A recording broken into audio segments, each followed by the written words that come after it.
What up, y'all? It's your boy Big John here, and today I want to talk to you guys about Marvel Studios, the newly announced Multiverse Saga. Now, this saga was just announced by Marvel Studios and Kevin Feige back in San Diego Comic-Con just about a couple weeks ago, and I've been hard at work in making this video because I definitely want to talk about each movie and series that's set to come out in this new saga. So let's get it right started, and they officially did confirm that the Black Panther Wakanda Forever movie will be the last film in Phase 4 of the Multiverse Saga, and Phase 5 will begin with AntMan and the Wasp: Quantumania.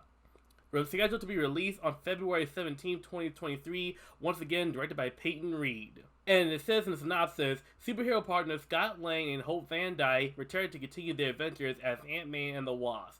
Together with Hope's parents, Hank Pym and Janet Van Dyne, the family find themselves exploring the quantum realm, interacting with strange new creatures and embarking on an adventure that will push them beyond the limits of what they thought was possible. And they did confirm that this is going to be our first true appearance of Kang the Conqueror, played by Jonathan Majors. We saw his variant He Who Remains in the end of Loki Season 1, so I'm really cool to see Kang the Conqueror finally come to fruition, at least one of his variants anyway. And they did show in the concept art that not only is Scott and Hope returning as Ant-Man the Wasp, but Cassie Lane, played by Katherine Newton, is joining the main cast as well, and looks like she's going to be taking on the mantle of stature in this film, so that's really cool to see. And the Kang the Conqueror concept art looks amazing. I'm really excited for Jonathan Majors to take on this role as the Conqueror instead of his He Who Remains variant.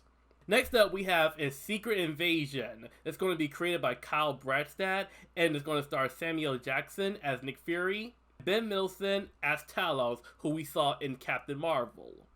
And the synopsis says, the series stars Samuel Jackson as Nick Fury and Ben Mendelsohn as the Skrull Talos, characters who we first met in Captain Marvel. The crossover comic event series showcases a faction of shape-shifting Skrulls who have been infiltrating Earth for years.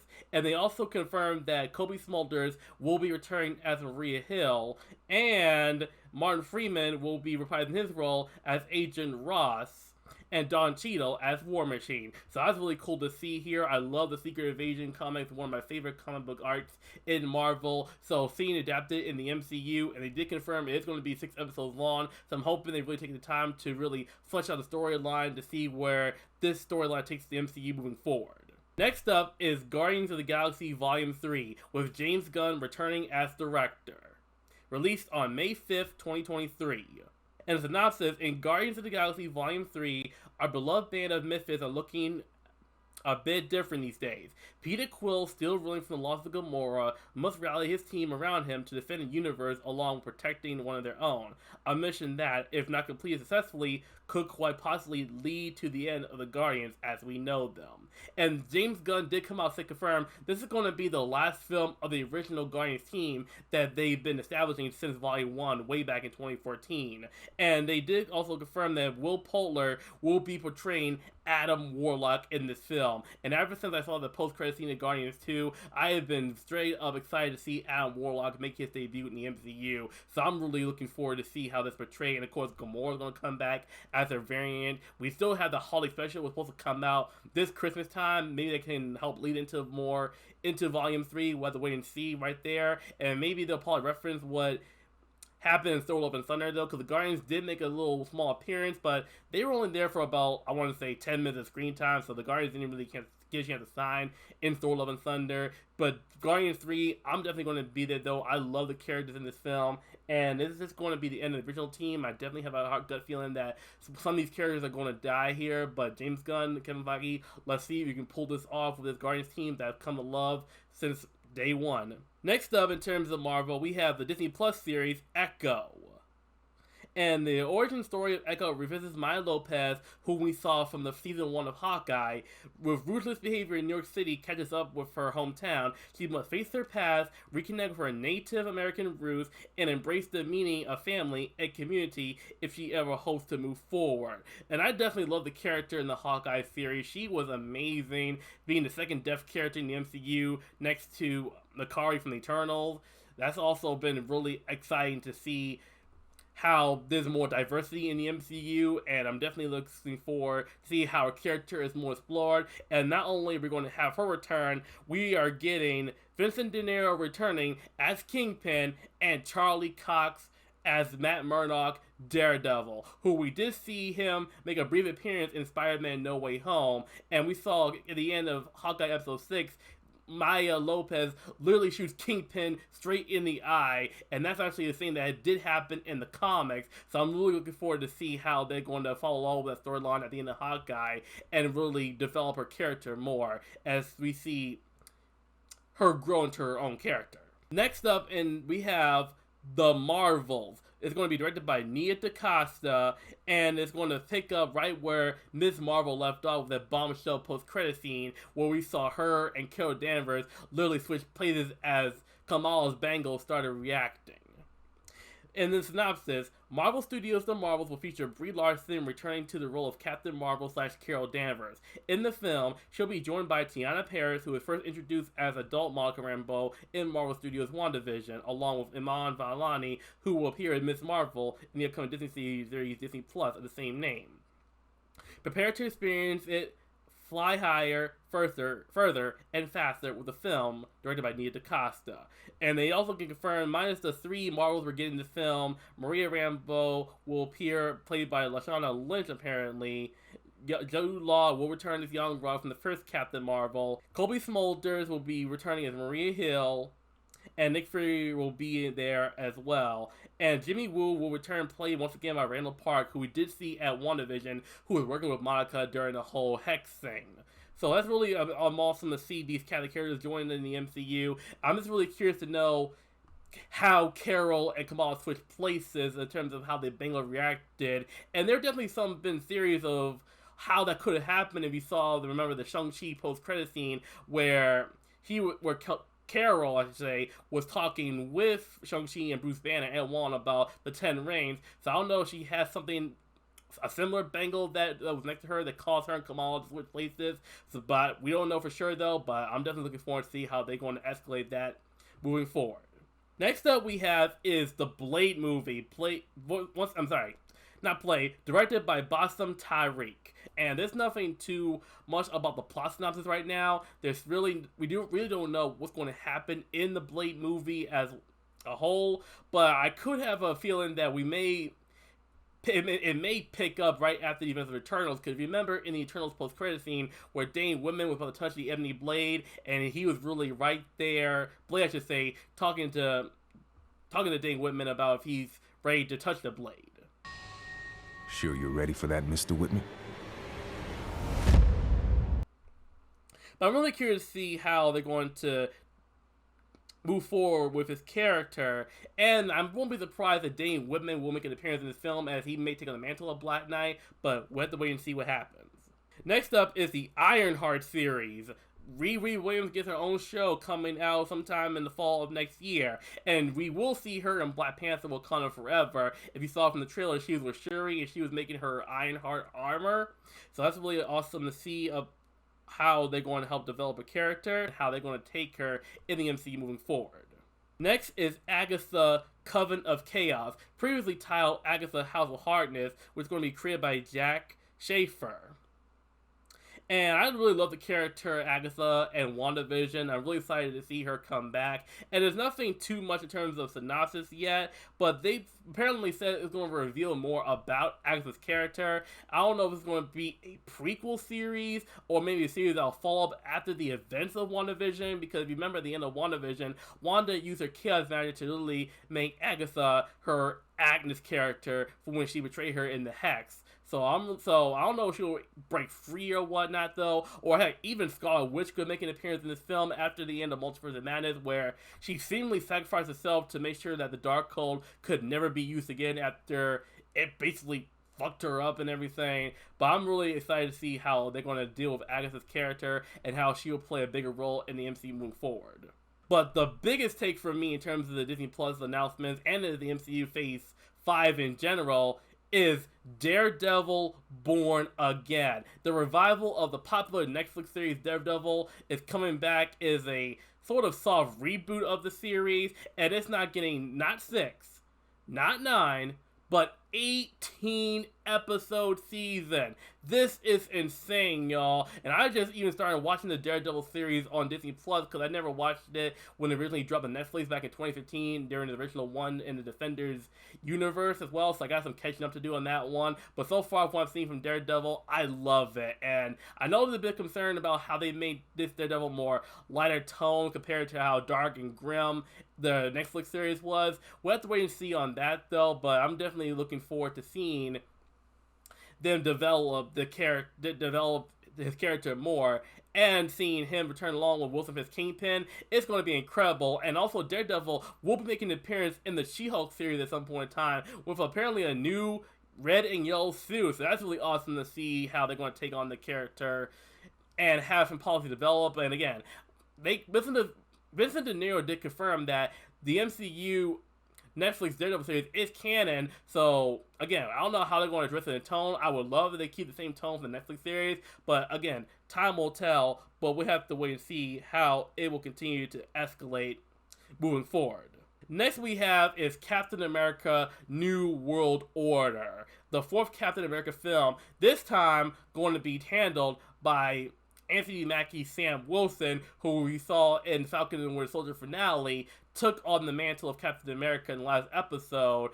Anthony Mackie's portrayal of Captain America was amazing. I love the suit. I love how he was able to use his shield with his Red Wing technology, so that's really awesome to see. And I could definitely see Sharon Carter, Viola Emily Van Camp return in this film as the power broker. We saw at the end of Falcon Winter Soldier post-credit scene how she basically is doing some shady activity behind the scenes right there. So I'm really curious to see how they're going to handle that character's arc as well, and how she may play the more villain role, and also Bucky Barnes as the Winter Soldier could return as well, played by Sebastian Stan.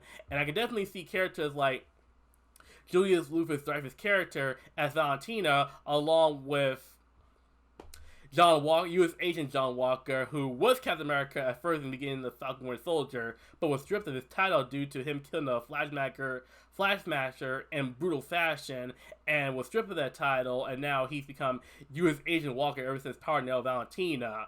And that could definitely lead into the Thunderbolts movie that was recently announced. And speaking of the Thunderbolts, that's the last installment of Phase 5 movie-wise. Anyway, I don't know if they're going to do any Disney Plus series after that though, but this is confirmed to be the last installment of Phase 5 before we get to Phase 6. And this is also really exciting as well. Basically, this is Marvel's version of the Suicide Squad coming to life in the MCU, and I've been definitely calling and saying that they were definitely setting up a Thunderbolts movie after the events of Falcon and Winter Soldier, where again, we saw Valentina recruit John Walker, and then Black Widow post-credit scene, we see Valentina working with Elena, so I could definitely see Elena appearing, possibly Abomination. Zemo is definitely a strong possibility since he was apparently working with Valentina as well during the whole car bombing scene to stop the remaining Flag Smashers as well. And what I'm also hoping for in this movie is, in terms of casting wise though, maybe we can see Ghost make a return after her appearance in AntMan and the Wasp, where she was about to get cured by Hank, Hope, Scott, and Janet when they were going to get more energy from the quantum realm until Thanos' and snap happened and Have All Life was erased for 5 years. So I'm really curious to see how they're going to approach her character moving forward in the MCU as well. And also, I definitely want to see a redemption of Taskmaster, because I know it pissed a lot of fans off when they did the Taskmaster character in Black Widow. So I'm hoping that even though it wasn't Taskmaster we wanted, maybe they can use the suit that was used for Draco's daughter and give it to a new Taskmaster and give it a proper introduction of the character, kind of like they did with the Mandarin side Winwu and Shang-Chi, which I definitely think that they should tackle in this film as well. And lastly, we get into the big guns right here, Phase 6. And the first installment in Phase 6 is going to be Fantastic Four, set for release around November 2024. And after seeing John Straczynski take on Reed Richards, even though it was A38, Multiverse variant of Reed Richards, he should definitely come back to play the character in the main MCU 616 timeline right there, though, because he was so good at Multiverse of Madness, even though he anticlimactically went out by getting shredded by Wanda, Scarlet Witch. And there's definitely some speculation about who's going to play Susan Storm. I've been hearing more about Bryce Dallas Howard. However, I'm perfectly cool with Emily Blunt playing Sue Storm in the MCU. And regardless of who plays Ben Grimm and Johnny Storm, I'm just really hopeful they get a solid cast, because we need a good Fantastic Four movie, though. The last installments we got, though, were just pitiful, especially Fantastic. Ugh, don't get me started on Fantastic, y'all. But the two big takeaways that are possibly going to be even mind-blowing than Infinity War and Endgame is Avengers: The King Dynasty and Avengers Secret Wars. Now, Avengers King Dynasty will be released in May 2025. That's not really too much of a surprise, but the big takeaway right there, though, is that Secret Wars is not coming out in 2026, but it's coming out the exact same year in November 2025. This is huge, y'all. Y'all saw having 2 Avengers films in the span of a year was insane. How about 2 in 1 year? That's just incredible. And seeing the Avengers film getting released in November around the holiday time was definitely a first in the MCU right there, because all the other previous 4 Avengers films were released around April and May time. So this is definitely going to be huge right there. And I'm excited to see this film come together. Especially, Kang the Conqueror is confirmed to be the next big bad, the next Thanos in the MCU. So that is really exciting to see that come to fruition. And seeing the Secret Wars film, how big and popular that comic book storyline was.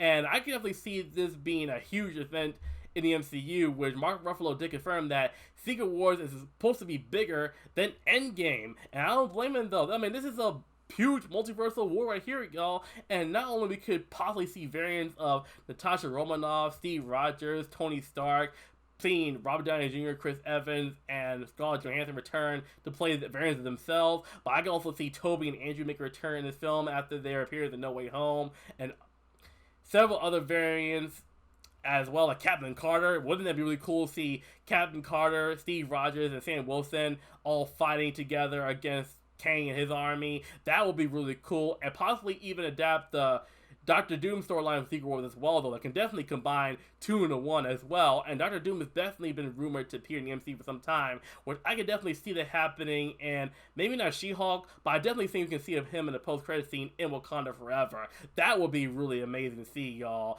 But I am super excited for what Marvel Studios has to offer, because I understand Phase 4 has been sort of divisive, to say the least, though, because I think the Disney Plus series has been more consistent with quality. While in terms of movie-wise, though, I thought the movies that were excellent quality were Shang-Chi and Spider-Man No Way Home. And while I do really love Multiverse of Madness, I do agree it was not like the high-standard film that I was expecting, though. Black Widow was good, but not great. Eternals was definitely the weakest of Phase 4 so far in terms of movie-wise and MCU property as well.